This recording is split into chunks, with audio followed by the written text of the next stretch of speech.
감사합니다. 모든 영광 우리 하나님께 올려드립니다.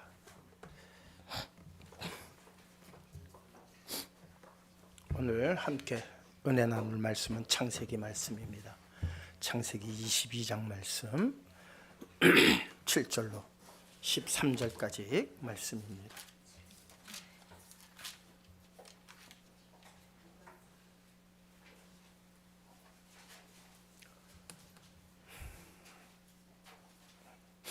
찾으신 줄 알고 말씀을 봉독합니다. 이삭이 그 아버지 아브라함에게 말하여 이르되 내 아버지여 하니 그가 이르되 내 아들아 내가 여기 있노라. 이삭이 이르되 불과 나무는 있거니와 번제할 어린 양은 어디 있나이까. 아브라함이 이르되 내 아들아 번제할 어린 양은 하나님이 자기를 위하여 친히 준비하시리라 하고 두 사람이 함께 나아가서 하나님이 그에게 일러 주신 곳에 이른지라. 이에 아브라함이 그곳에 제단을 쌓고 나무를 버려놓고 그의 아들 이삭을 결박하여 제단 나무 위에 놓고 손을 내밀어 칼을 잡고 그 아들을 잡으려 하니 여호와의 사자가 하늘에서부터 그를 불러 이르시되 아브라함아 아브라함아 하시는지라. 아브라함이 이르되 내가 여기 있나이다 하매 사자가 이르시되 그 아이에게 내 손을 대지 말라. 그에게 아무 일도 하지 말라. 내가 내 아들 내 독자까지도 내게 아끼지 아니하였으니 내가 이제야 내가 하나님을 경외하는 줄을 아노라. 아브라함이 눈을 들어 살펴본즉 한 순양이 뒤에 있는데 뿔이 수풀에 걸려 있는지라. 아브라함이 가서 그 순양을 가져다가 아들을 대신하여 번제로 드렸더라. 아멘. 다시 한번 기도하시겠습니다.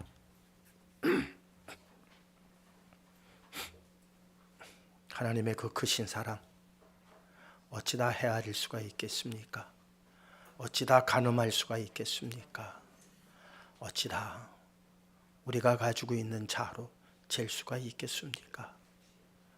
그래서 무한하신 하나님의 사랑이라고만이 표현할 수뿐이 없는 저희들입니다. 무한보다도 더하신 하나님의 사랑을 저희가 입었음에도 불구하고 그 사랑을 잊고 살아갈 때가 너무나도 많이 있음을 이 시간 고백합니다.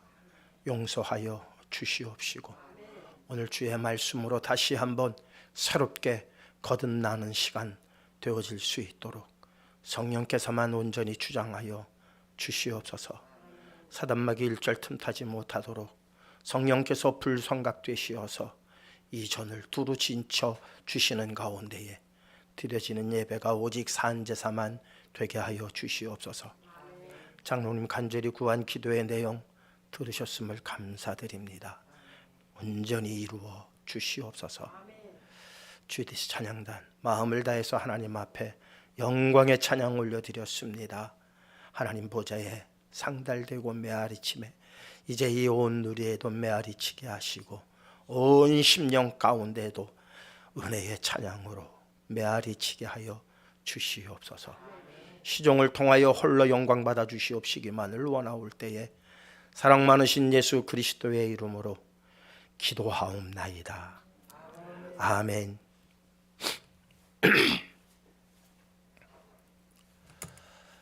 오늘 제목이 희생양이 누구라고 하는 제목입니다. 희생양. 여러분들 희생양 그러면은 물론 다 우리가 기독교인이니까 언뜻 떠오르는 게 그리스도를 떠올릴 수뿐이 없죠.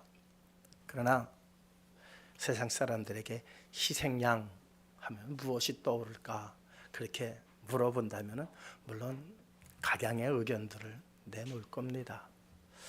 희생양 한다면은 우리한테서야 좋은 의미고 감사한 의미고 정말 우리가 유일하게 살아갈 수 있는 그러한 단어로 우리 또한 기억 속에 남아 있습니다만은 세상에서의 희생양 한다고 한다면은 참으로 야비하고 비열한 그러한 대명사일 수가 있습니다.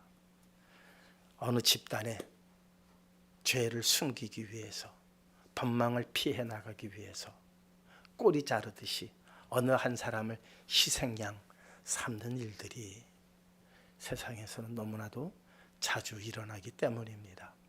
특히 정치권에서도 그런 일들이 일어나죠. 큰 부정부패를 저지르고 나서 그 일이 발각되어질 때에는 한두 사람을 희생양 삼아버립니다. 정권에서도 정권이 위태로울 때에 한두 사람을 희생양으로 그렇게 던져버립니다. 그 희생양을 통해서 그 정권이 유지되고 그들의 죄악이 용서받는 게 아니라 가려지는 것이죠. 숨겨지는 것이죠. 그리고 더 정말 들키지 않으려고 하는 그러한 범죄가 더 치밀하게 기획되어지는 것이 세상의 일입니다. 그래서 희생양, 세상에서의 희생양은 억울한 거예요. 당하는 입장에서는 얼마나 억울하겠어요. 왜?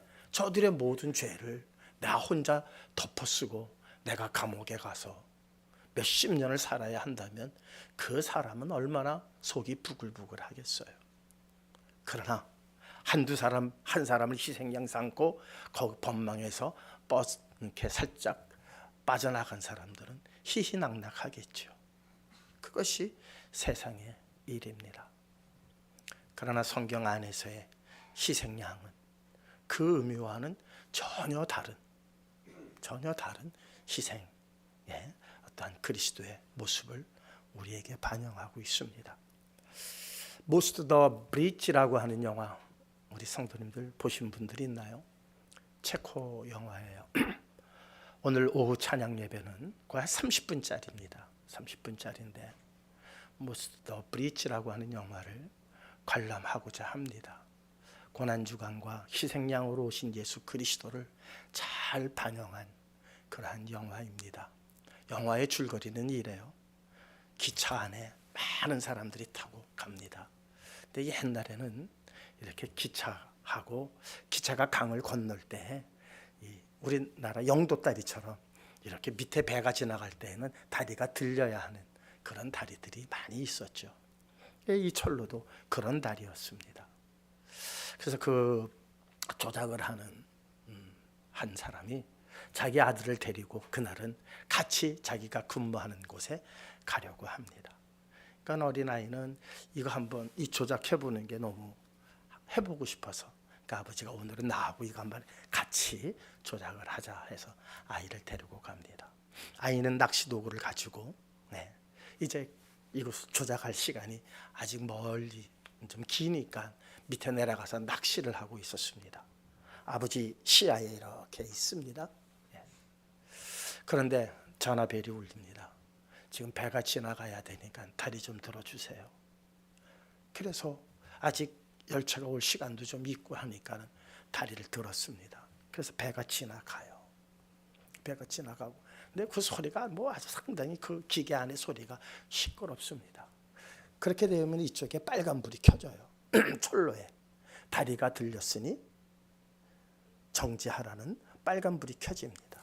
물론 상당히 한 거리에 불이 켜지는 거죠. 기차가 와서 쑥 쓰는 게 아니니까 쓸만한 거리에서 빨간불이 켜지게 되어 있습니다. 근데 기관사가 그것을 보지 못하고 달려갑니다. 아버지는 다른 일 때문에 기차가 달려오는 걸 느낄 수가 없었어요. 이 아들이 낚시를 하다가 기차가 달려오는 것을 봅니다. 아버지 소리쳐도 이 아버지는 듣지를 못했어요. 그러니까 이 아들이 쫓아 올라가서 자기가 이거를 내리려고, 왜? 아버지 하던 걸 봤으니까. 그러다가 그 밑으로 쑥 떨어집니다. 키가 작으니까 팔이 짧아서 이걸 쭉 하다가 밑으로 뚝 떨어져요. 아버지가 나중에 기차가 달려오는 걸 봅니다.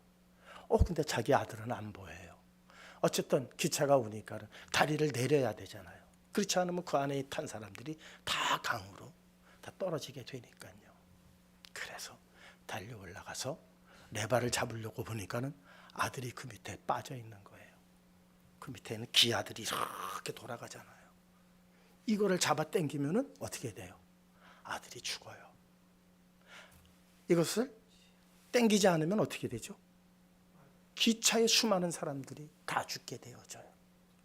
여기서 막 갈등을 느끼는 거예요. 그러나 기차에 탄 사람들은 아무것도 몰라요. 그냥 히덕거리고 사랑 이야기 나누고 그 다음에 집에 가면 무엇을 할까 그런저런 이야기, 어떤 투닥투닥 싸우기도 하고, 어떤 여인은 마약 주사를 맞으려고 이렇게 마약을 이렇게 녹이는 장면이 나와요. 이 아버지가 결단을 합니다. 쫙 내려요. 그 아들은 그냥 거기서 죽게 되어집니다. 내리고 나서 아주 간발의 차이에 탁 내리니까 열차가 지나가요. 이 아버지가 절규를 합니다. 절규를 해요. 근데 기차 안에 탄 사람들은 저 사람 왜 저러지? 저 사람 왜 저러지? 마약을 하려고 한 여인하고 또 이 아버지의 절규하고 싹 서게 돼요. 이게 이제 기독교 영화예요. 기독교 영화. 보신 분들도 있을 거예요. 대부분이 못 보셨으면 오후 찬양 예배 때 한번 같이 보도록 하겠습니다. 바로 하나님 아버지의 크신 사랑을 아마 전하려고 했던 것 같아요. 근데 참 제목이 재밌어요. Most the bridge. most라고 하는 말이 대부분 그런 뜻이잖아요. 근데 체코 말로는, 체코에서는 그것을 다리라고 이렇게 써요. 체코 말로는 다리예요. 브릿지라고 하는 뜻이에요. 근데 그 앞에 정관사 더가 붙으면 지극한이라고 하는 뜻이에요. 요 세 단어가 어우러져 가요. most, 그 안에 대부분 타고 있던 사람들은 그냥 일상으로 아무 일 없는 것처럼 그냥 지나가요. 네. 그냥 타고 일상, 대부분의 사람들이 그래요. 거기에 지극한 하나님의 사랑이 지금 준비되어 있다. 그리고 모스트, 체코말로 모스트는, 그리고 그 대부분의 사람들은 다리를 잘 건넜다. 그 제목이 참 너무나도, 네. 어떻게 그렇게 제목을 잡았을까? 모스트 더 브릿지라는 영화, 체코 영화예요. 30분짜리입니다. 그런데 그 영화를 저도 이제 어제 감상을 했어요. 어제 영화를 감상을 하고 저는 하나 느꼈어요. 이게 순간의 선택이잖아요. 돌발 상황에서, 돌발적으로 일어난 상황에서 이 남자는 결단을 했어야 돼요. 내 아들을 살릴 것이냐, 기차 안에 있는 저 많은 사람들을 살릴 것이냐. 거기서 그는 결단을 하죠. 네. 자기 아들을 희생시키기로 결단을 합니다. 많은 사람들에게, 많은 기독교인들에게 하나님의 사랑이 어떠한 사랑인지를 전했던 그런 영화였습니다. 그런데 거기에 하나에 좀 부족한 게 있어요. 돌발 상황에서 선택할 수뿐이 없는 그러한 상황에서 하나님께서 독생성자 예수 그리스도를 준비하신 것이 아니라는 사실입니다.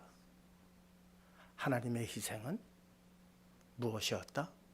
만세전부터 계획하신 일이에요.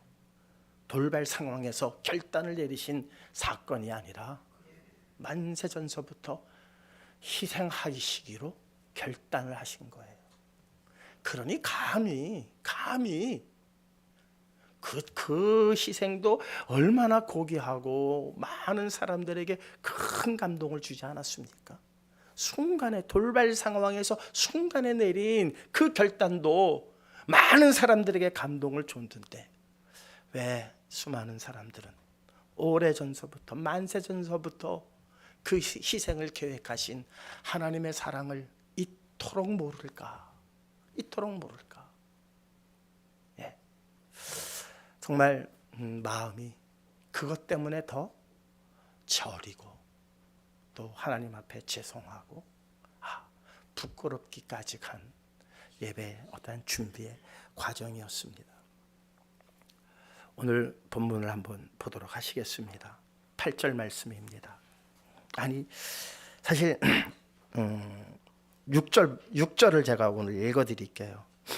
본문 바로 전에 있는 건데, 아브라함이 이에 번제나무를 가져다가 그의 아들 이삭에게 지우고 자기는 불과 칼을 손에 들고 두 사람이 동행하더니, 이렇게 되어 있습니다. 하나님께서 브엘세바에 살고 있던 아브라함에게 지시하십니다. 아브라함아, 내가 저 모리아 땅으로 너 좀 가야겠다. 왜요? 거기 이삭을 데리고 가서 거기서 이삭을 올림 제물로 나에게 드리도록 하라. 네? 얼마나 놀랐을까요? 이 말씀은 수도 없이 많이 말씀드렸던 그러한 내용입니다. 어쨌든 아브라함은 순종하기로 결단을 합니다. 그리고 종들과 더불어서 한 3일 길 정도 됩니다. 브엘세바에서 모리아 땅, 지금의 예루살렘이에요. 지금의 예루살렘, 모리아 땅입니다. 모리아 땅에 갔습니다. 그리고 나서는 어느 정도 가서 하루길을 남겨두고 종들에게 너희들은 여기 있어라. 내가 내 아들과 가서 저기서 제사를 드리고 올게. 그런데 우리 이 개역개정에는 뭐라고 되어 있냐면은 우리가 너희에게로 돌아오리라. 그런데 성경에는 원래 원어에는 우리가라고 하는 단어가 없어요. 우리가라고 하는 단어가 없어요. 어쨌든 종들은 거기 머물게 하고 아들 이삭만을 데리고 갑니다. 아브라함의 나이가 몇 살이 됐던, 참 저는 이 6절이 글쎄요, 아침에 저를 이렇게 가르치시는 선생님이 설교하기 전에 설교 본문을 한 20번 정도는 읽어라 그러시더라고요. 그래서 참 예배 전에 20번 읽기가 쉽지가 않습니다. 그래도 순종해서 하는 마음으로 한 20번씩 읽고 올라오려고 합니다. 근데 이 6절이 착 걸려요.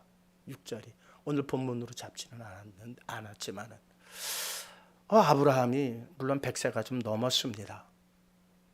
그런데 아들 이삭을 데리고 갑니다. 그런데 그 나무가 얼마나 무거웠겠어요.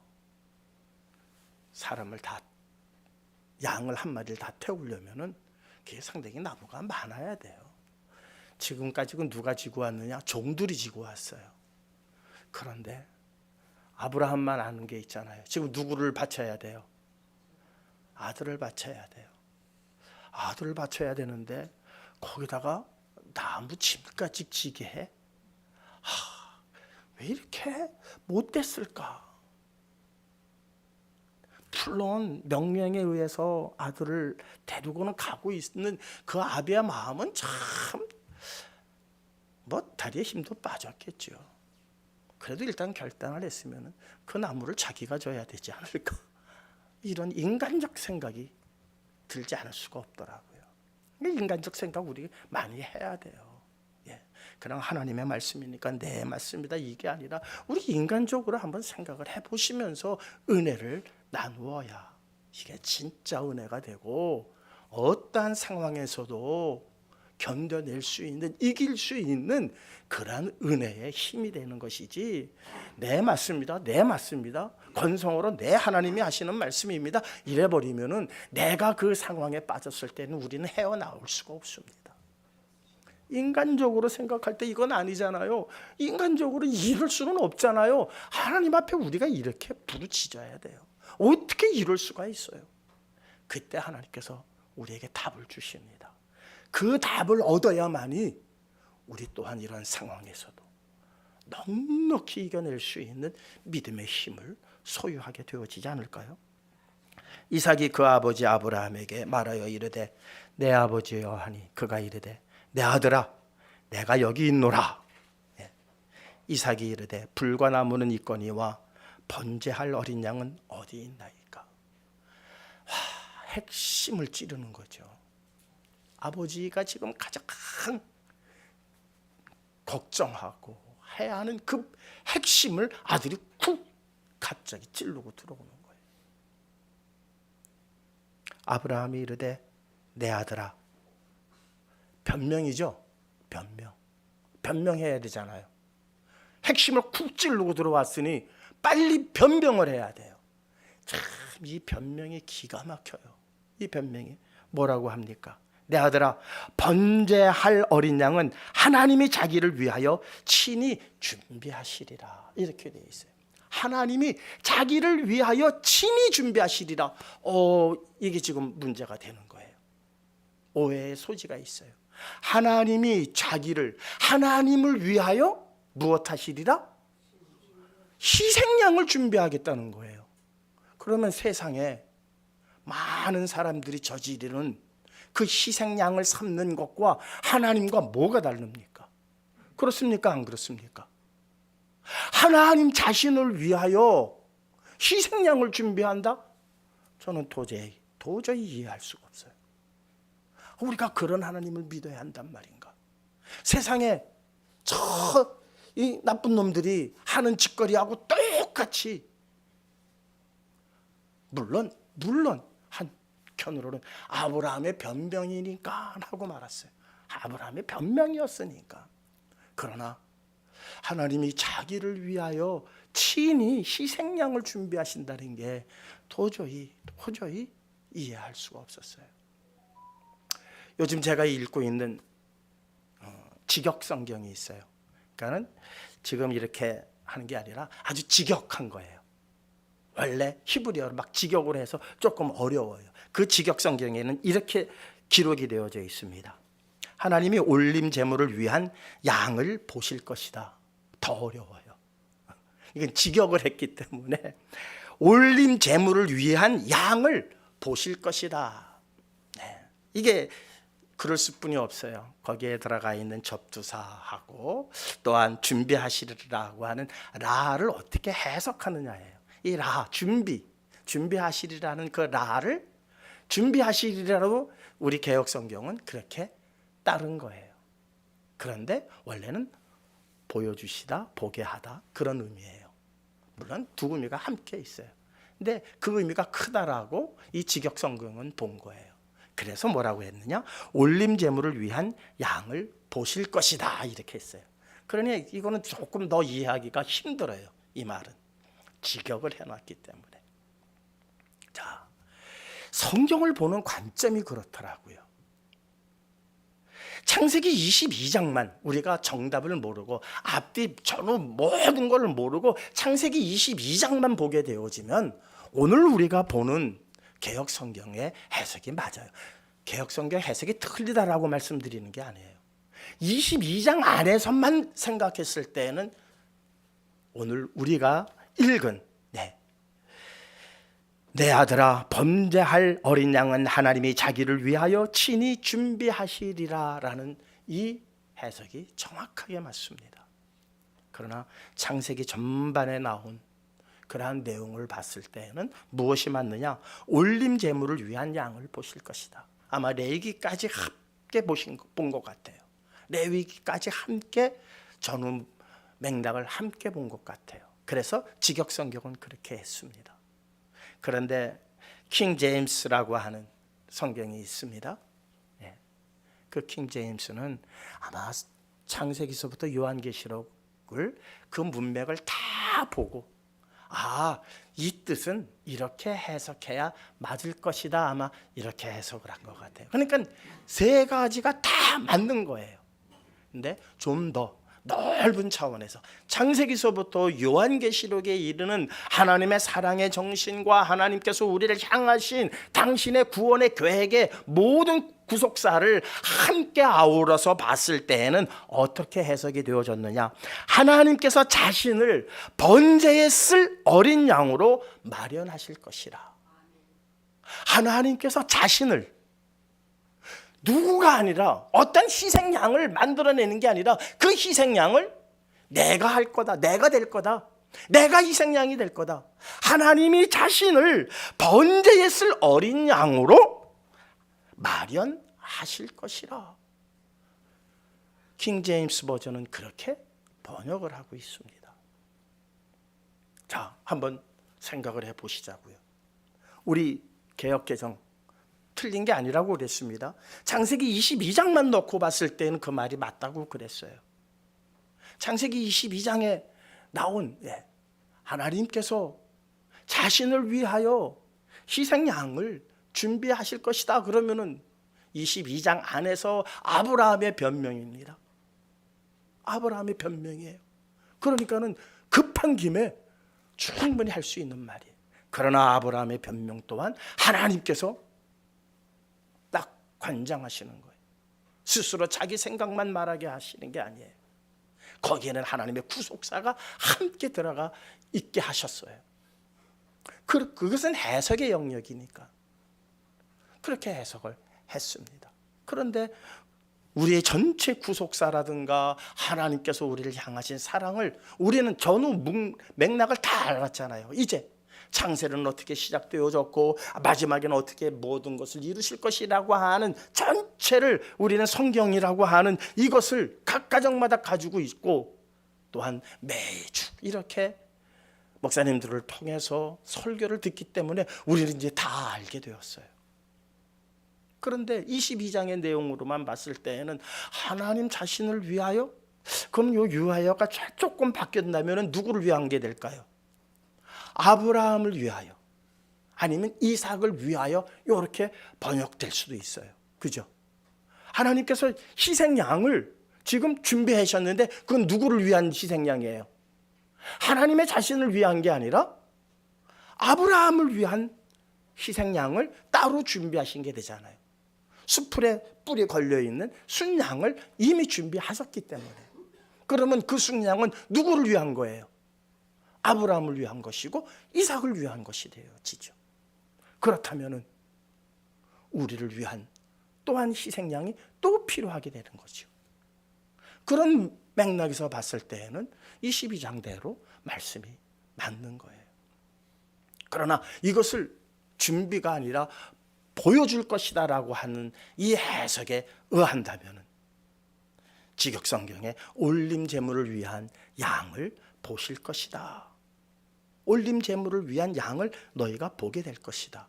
이것은 창세기, 레위기, 신명기까지 모세 오경 안에서만의 가능한 해석이었습니다. 그런데 하나님께서 말씀하십니다. 모리아로 가라. 모리아 땅으로 가라. 그 산 중, 그러니까 모리아 땅에는 여러 산이 있는 거예요. 모리아 산이라고 딱 산 하나만 있는 게 아니라 모리아 땅으로 가라. 모리아 땅에 있는 산 중 내가 하나를 지정할 터이니 너는 거기 가서 내 아들을 올림 제물로 드리도록 하라. 그러니까 모리아 땅에 왔어요. 모리아 땅에 와서 한 산에 가서 지금 이 일을 벌인 거예요. 그것을 찾고 찾아서 그 이후에 다윗이 또한 하나님 앞에 제물을 드린 그 장소, 여기에 성전이 지어집니다. 솔로몬의 성전이 지어져요. 이게 바로 지금 예루살렘이에요. 근데 예루살렘에 산이 몇 개가 있어요. 큰 산만 해도 한 700m가 넘는 산이 2개가 있습니다. 그게 지금 예루살렘 성전이고, 또 그 앞에 바로 그보다 조금 낮은 산이지만 골고다 언덕이 있어요. 골고다 산이 있습니다. 지금 카톨릭이나 이런 데에서는 그 골고다가 이 바로 이 아브라함의 아들 이삭을 제물로 드렸던 그 산이다, 모리아 산이다, 이렇게 합니다. 그러나 성공회에서는 아니다, 이 성전이 있는 자리가 그 자리다, 조금 갈려요. 그러나 이제 이번에 고고학자들이 그것을 이렇게 발견해냈어요. 왜냐하면 그 골고다라고 하는 말이 해골이라고 하는 뜻이거든요. 그 해골이라고 하는 뜻을 그대로 살피다가 그 골고다 산이 해골 모양을 하고 있다 합니다. 이거는 전언이에요. 성경에 나와 있는 말이 아니에요. 고고학자들이 막 이렇게 지질 조사를 하고 해서 전해진 말이에요. 이건 뭐 정확한 말이 아닙니다. 지금 정확한 장소를 찾으려고 하는 것도 아니고, 어쨌든 예수님께서 십자가에 달려 돌아가신 그곳이 바로 아브라함의 아들 이삭을 바치기 위해 했던 그 장소였다라고 우리 모두는 생각을 하는 겁니다. 이 말씀을 왜 드리느냐? 말씀을 드리는 이유가 돌발 사고가 아니라는 거예요. 이미 만세 전부터 계획하셨다는 거예요. 이 사건에 대해서. 그러니 얼마나 놀랍습니까?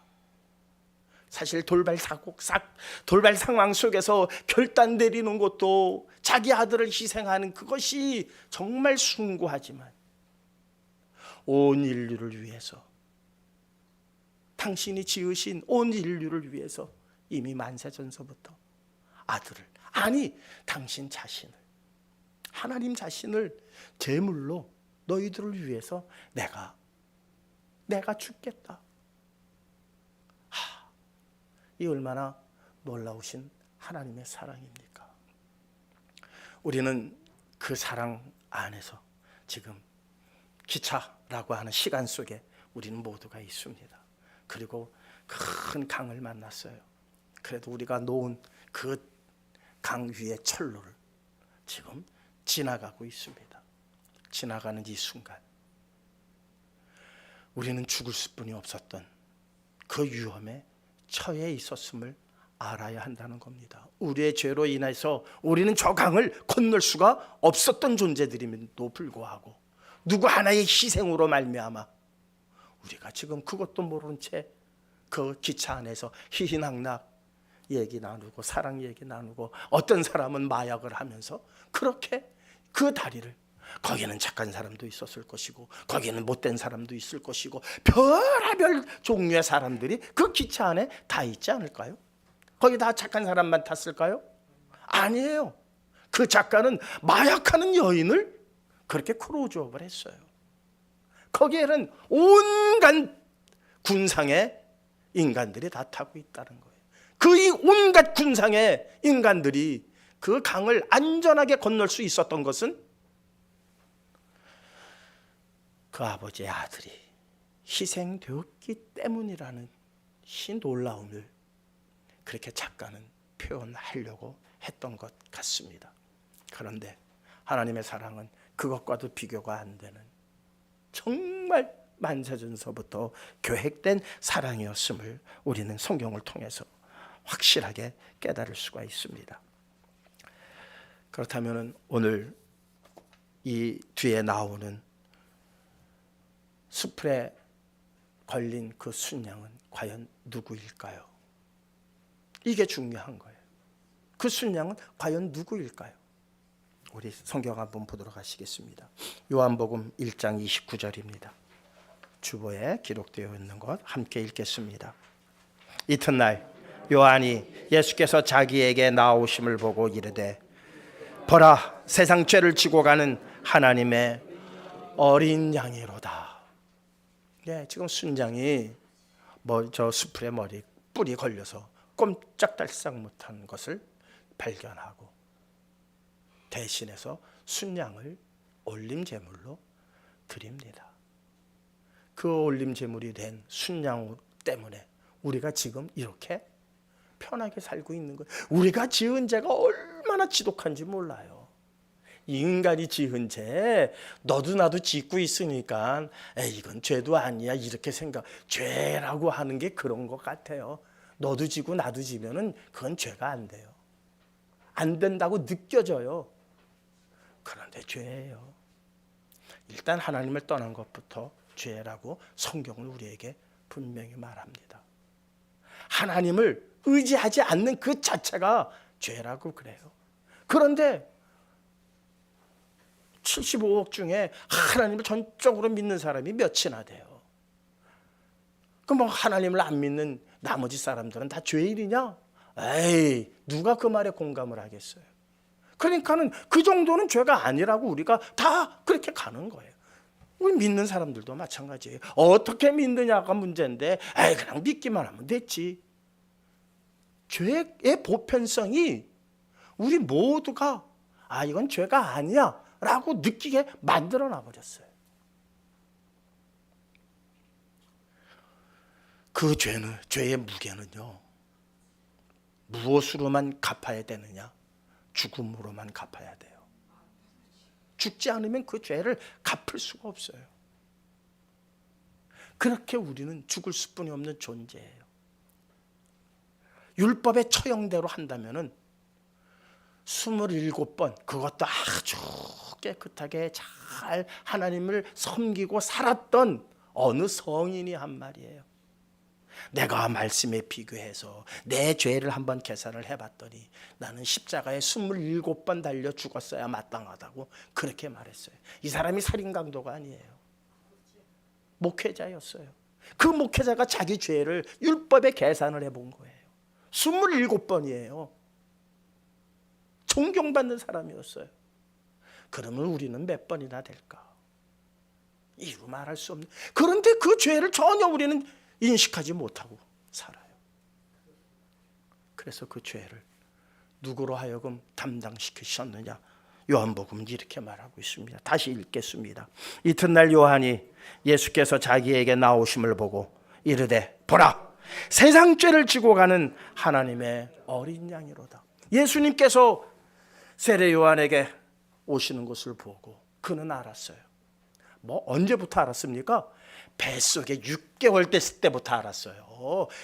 예수님의 어머니 마리아가 그 집을 방문할 때 이 6개월 된, 뱃속에 6개월 된 세례 요한이 막 안에서 난리치지 않았습니까? 세례 요한이가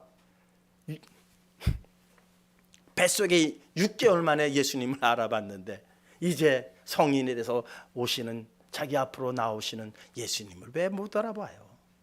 그만큼 성령에 감동이 되어 있는 사람이라는 거예요. 떠보니까 온 세상 죄를 짊어질 하나님의 어린 양이로다. 그 예수님은 바로 어린 양이세요. 자, 그 어린 양은 과연 누군가? 어린 양이 참 과연 누군가? 요한복음 1장 1절은 이렇게 말씀하고 있습니다. 태초에 말씀이 계시니라. 이 말씀이 하나님과 함께 계셨으니 이 말씀은 곧 하나님이시니라. 우리는 예수님을 말씀이라고 그래요. 그죠? 하나님 예수님을 말씀이라고 그래요. 말씀이 인간으로 오셨어요. 그걸 말씀이라고 그래요. 이 말씀은 하나님과 함께 계셨고 그 말씀은 곧 누구라? 하나님이시라. 그러니까는 오늘 본문에 하나님이 친히 자신을 희생 제물로 그렇게 준비하셨다라고 하는 해석이 정확한 해석이라는 거예요. 하나님 외에 다른 어떤 존재를 희생양으로 삼으신다면은 그것도 야비한 거예요. 하나님은 어떤 존재, 천사 가운데 하나, 야 네가 희생해 이러신 게 아니라 하나님 자신이 어떻게 하셨다? 희생양이 되셨다는 거예요. 누구를 위하여? 우리를 위하여. 근데 우리는 그걸 모르고 살아가는 거예요. 그냥 시희낙낙 살아가는 거예요. 이사야서 53장 6절입니다. 함께 읽겠습니다. 우리는 다 양 같아서 그릇 향하여 각기 제 길로 갔거늘 여호와께서는 우리의 모든 죄악을 그에게 담당시키셨도다. 왜 성경은 양이라고 하느냐? 하나님께서 희생하신 그 희생양을 왜 양이라고 하느냐? 우리가 양이기 때문이에요. 네? 우리는 다 무엇 같아서? 양 같아서. 우린 다 양이에요. 그러니까 양을 구원하시기 위해서 무엇으로 오신 거예요? 양으로 오신 거예요. 사람을 구원하시기 위해서 무엇으로 오신 거예요? 사람으로 오셨단 말이에요. 그런데 왜 희생양이라고 했느냐? 우리가 다 양 같은 존재이기 때문에. 우리를 구원하시기 위해서 사람이 되신 것처럼 양을 구원하시기 위해서 다 양 같으니까. 왜? 그분은 희생양으로 해야 되니까. 우리는 다 양 같은 그러한 존재들이었다라고 하는 의미에서 성경은 이렇게 우리에게 일러주고 있습니다. 오늘 창세기 22장 14절은 이 모든 사건에 대해서 이렇게 말씀하고 있습니다. 함께 읽겠습니다. 아브라함이 그 땅 이름을 여호와 이레라 하였으므로 오늘날까지 사람들이 이르기를 여호와의 산에서 준비되리라 하더라. 여호와 이레, 여호와 이레. 하나님이 준비하셨습니다. 우리는 간단하게 이렇게 여호와 이레를 표현합니다. 그러나 창세기 22장 14절에 이 여호와 이레는 여호와의 산에서 그분이 자기 자신을 장차 보이실 것이다, 이렇게 표현이 되는 겁니다. 어디서 보이셨습니까? 갈보리 산에서 보여주셨지 않습니까? 우리를 향한 당신의 사랑 갈보리 산에서 보여주셨습니다. 여호와의 산에서 그분이 자기 자신을 장차 보이실 것이다. In the mountain of Yahweh, He will see Himself. 이렇게 성경은 킹 제임스는 번역을 하고 있습니다. 그것이 바로 골고다 언덕입니다. 골고다의 언덕에 그 십자가가 아니었더라면 오늘 우리는 존재한다고 할지라도 존재의 이유가 없이 살아가는 그러한 군상들이 되어버리고 맙니다. 아무리 이 세상에서 많은 것을 소유하고 많은 지식을 습득했다 할지라도 존재의 이유를 모른다면 그건 군상에 불과한 거예요. 수억, 수조 원을 재산으로 가지고 있었다 할지라도 그게 다 뭐에 필요합니까? 그거 남겨두고 떠나면 자식들 그거 더 갖겠다고 싸움박질하는 것뿐이 더 있습니까? 다 군상들이에요. 자가용 비행기를 가지고 있으면 뭐하고 뭐 할 거예요? 오늘 하루 주시는 양식에 의존해서 감사하며 살아가는 우리 성도들만이 우리는 존재의 이유를 압니다. 그래서 하나님께서 우리를 어떻게 앞으로 이끄실지, 그리스도의 부활이 무엇인지 우리는 아는 자들이에요. 그리스도의 부활과 더불어서 너희도 부활하리라. 너희는 이제 하나님 나라에서 영원토록 하나님의 다스림 안에서 이 세상들이 살아가는 그 군상들처럼 그저 근심 걱정 이런 것에 시달리며 살아가는 존재들이 아니라 에덴 동산을 지으시고 하단과 하와를 거기에 두시면서 처음에 그들에게 주셨던 그 놀라운 복, 우리는 지금 헤아릴 수가 없어요. 그 복이 도대체 어떤 것인지. 그저 이 세상에서 가장 즐거움에 행복한 그 시간이 최고인 줄만 알아요. 그러나 그것은 비교도 할 수 없는 범죄하기 이전의 에덴의 아름다움, 하나님께서 반드시 회복시키시겠다고 약속하셨고 그것을 회복시키시기 위해서 어린 양이 되신 거예요. 희생하신 거예요. 그것이 없다면, 에덴을 회복하시겠다라고 하는 하나님의 결의가 없다면 희생양이 되실 이유가 있어요, 없어요? 없어요. 그러나 하나님의 계획은, 하나님의 창조의 목적은 그 에덴 동산에서 죽음을 맛보지 아니하고 영원토록 하나님의 다스림 속에 하나님이 지으신 온 우주 만물을 지키고 다스리게 하시는 것이 하나님의 처음 창조의 목적이었습니다. 우리를 존재케 하신 이유가 바로 그거였어요. 그 존재의 이유를 상실했기 때문에 날마다 싸움박질하고 날마다 남의 것 더 갖겠다고 그냥 그렇게 다투고 있는 것 아닐까요? 그래서 더 가지면은 희희낙낙하고 좋아하고. 그러나 그렇게 살아가는 군상들이 누구 때문에 살아가는지 우리 모두가 분명히 깨달으시고 하나님의 그 크신 사랑에 감복하시면서 하나님 앞에 날마다 감사와 찬송과 영광 올려드리며 살아가시는 저와 여러분들 되시기를 주님의 이름으로 축원합니다. 허락하신 바의 말씀 가슴에 새기시면서 정말 그 크신 하나님의 사랑 우리 조금이라도 느낄 수 있게 해달라고 하나님 앞에 간절히 구하는 시간 갖도록 하시겠습니다.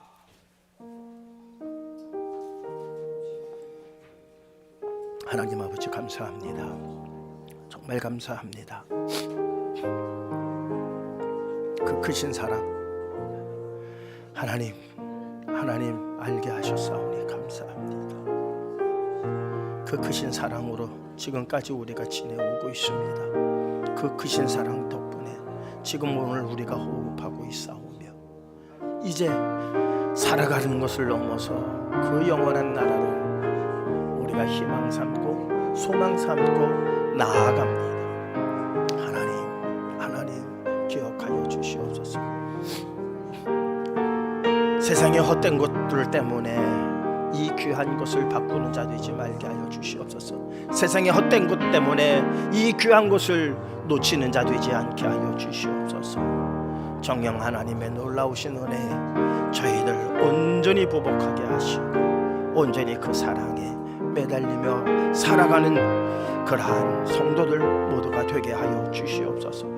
하나님 주신 은혜가 절대로 한 귀로 듣고 한 귀로 흘러 떠내려가지 않도록 성령께서 저희의 가슴에 담아 주시옵시고 저희의 마음 신비에 새겨 주시옵소서. 십자가의 능력이 무엇인지 깨닫는 우리 모든 성도들 이제 내일부터 고난주간에 들어갑니다. 이 고난주간을 통해서 희생하신 우리 주님을 떠올리게 하시고 마음에 새기게 하여 주시옵소서. 부활하신 주님과 더불어 기쁜 마음으로 힘찬 희망으로 부활주일 맞이하게 하여 주시옵소서. 예수님의 이름으로 기도하옵나이다. 찬송가 220장입니다.